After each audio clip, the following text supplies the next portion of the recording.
and welcome to RCKicks. On today's show, well, I've got another series of videos that fall under the Noob Goes Racing, and I get asked a lot from you, what Tamiya should I buy to take racing?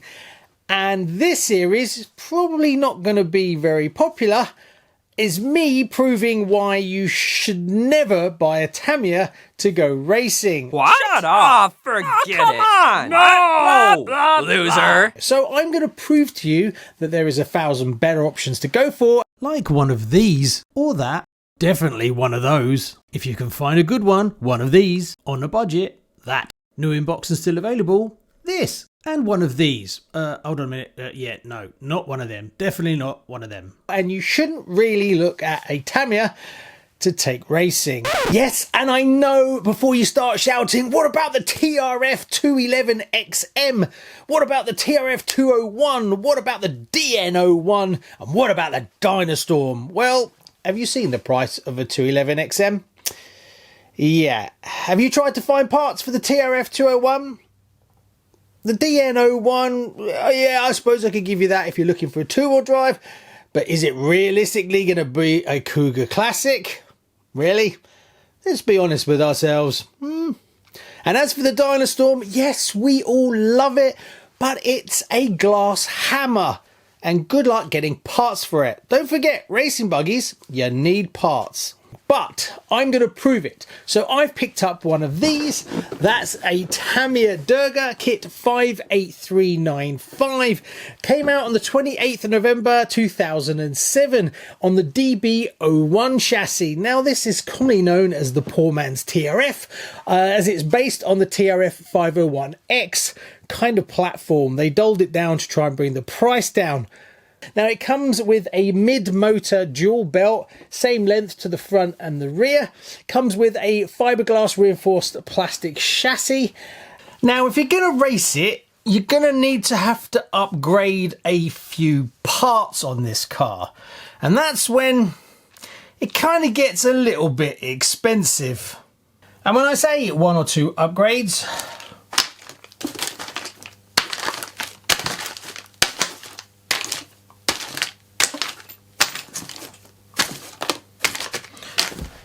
one or two.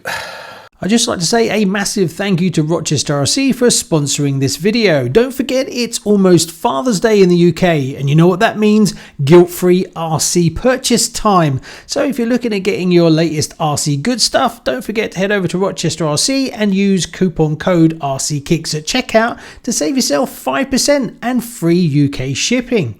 Also, you're helping out the show as well. Link is in the description. So we'll cover all the aspects of why this is a really good example to take racing if you want to buy a Tamiya, but yet you never should do this because it'll end up costing you £700.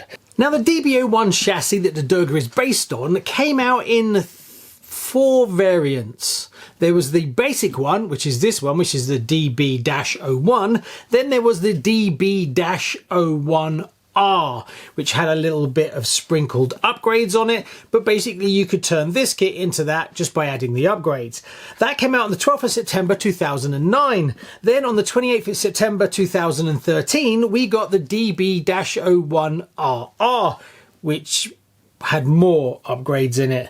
Then on the 29th of August 2015 we got the DB-01RRR. Now if you can find an R or an RR or an RRR, they're quite rare and definitely one that you would want to collect and probably just put on the shelf. But these ones you can actually take racing, as the DB-01 is all over the place. Well, they seem to be in Japan, as the original kit came out in 2007, but there's loads of them available in Japan, but outside Japan, not the easiest to find. So if you're looking to pick up one of these, keep an eye out in your local country and pick it up when you can. Alternatively, you can pay a lot more and get one from Japan, and then you pay all your import and your shipping. But it can rack up a little bit and become quite expensive, which is why you shouldn't buy this Tamiya or any Tamiya to go vintage racing. That's going to upset quite a few people, isn't it? Another issue with the DB-01 Durga is if you spent some money putting upgrades in it, which you kind of have to if you're going to go running, you'll probably find you've spent more than if you bought a second-hand TRF 501X. I saw one on eBay sit for 2 months at £500 it was, and then it eventually sold. But I didn't buy it when I should have, because I've already spent more than that on this one. Idiot. Right, so I think that's enough waffle, so let's open the box up and look at what you get for your money. Now, one thing you might notice when you're looking at the box is it actually comes with bearings. Yes, this kit from Tamiya comes with bearings. Another thing that drew me to this kit was the mid-motor and the 2 drive belts in the drive line. Something a little bit different. I also got a chance to see one of these going around the track the last time I went racing, and it looked like it did have some potential. So when you weigh it up from cost, potential and availability, it was the one to go for. Another thing, I love the look of the body. I know it's a bit Marmite, but I just like that. So it was interesting and I wanted to try a DB-01. Now, being that this is a racing buggy, don't expect blister packs or a fancy layout inside. It's all pretty much just thrown in the box. Now, as I'm going to be racing this on carpet, this kit comes with ball diffs. So I had to pick up the optional gear diffs. Yep, 2 of them, so you can imagine how much that cost to actually get the best performance out of this buggy. So these are the first upgrades I'm going to put in the car straight off, because there's no point me putting the ball diffs and having to swap it out later.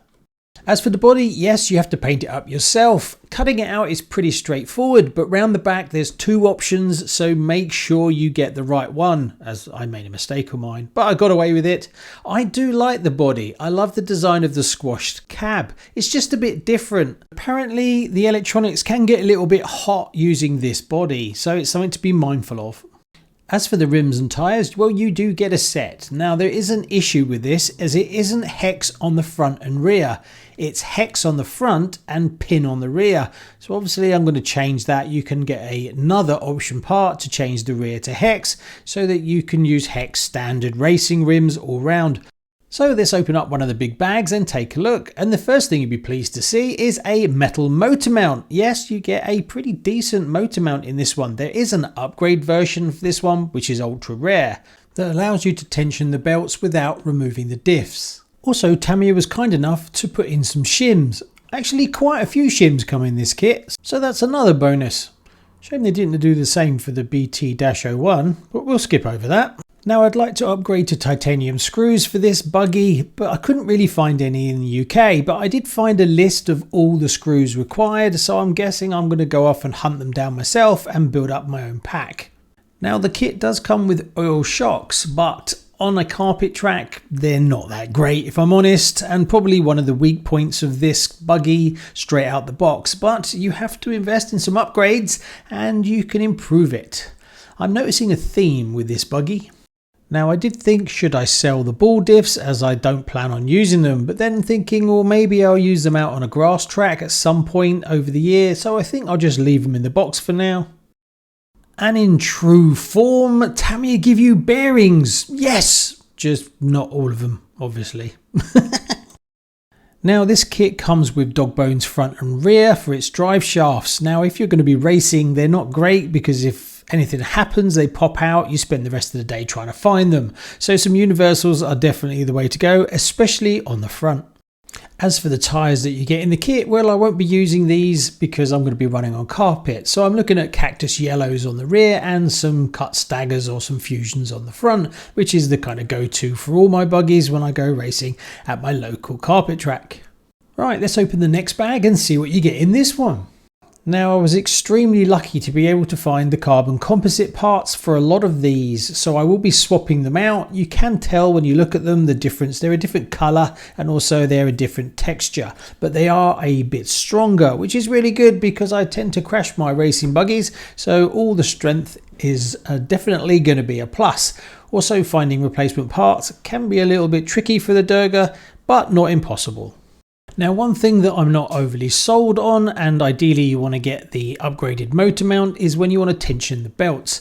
To adjust the tension in the belts in this kit, you've basically got to take the diffs out, and there's like cams on each side of the diff, and then that's how it rotates the diff forward and backwards in the chassis. So as you can imagine, getting access to the diffs to be able to do this is a bit of a pain. When you take a look at the design, one thing you can really tell is that they were desperate to try and keep any kind of debris out of the belts. So the whole belt mechanisms and the diffs and the spur gear are all enclosed inside a housing.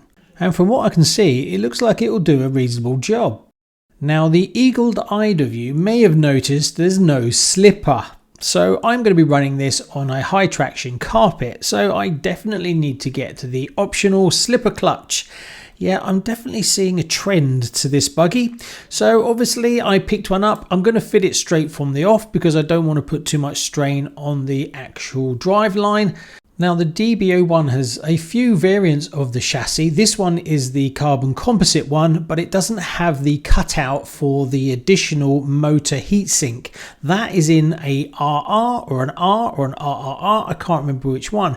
Older Durgas have a cell-based battery tray that has the cutouts so you can put a cell in it, whereas this one you can take shorty lipos as a square hard case. But good luck trying to find an upgrade one, as they're just not available. So there you go, that's just a quick look at what you get in the box. In the next episode, which is coming very soon, some bright spark decides to see whether he can actually build it from box to track in one day. Yes, I attempt to build a Durga and take it racing all in the same day. So if you'd like to see how that turns out... A few technical issues, maybe putting the parts on the right side of the car might help, but we have some people who know better. Hang on, which way is this going? Don't forget to like and subscribe. Right, let's go and check out the comment section, as that's going to be a friendly place to visit, isn't it? See you on the next one. Bye bye.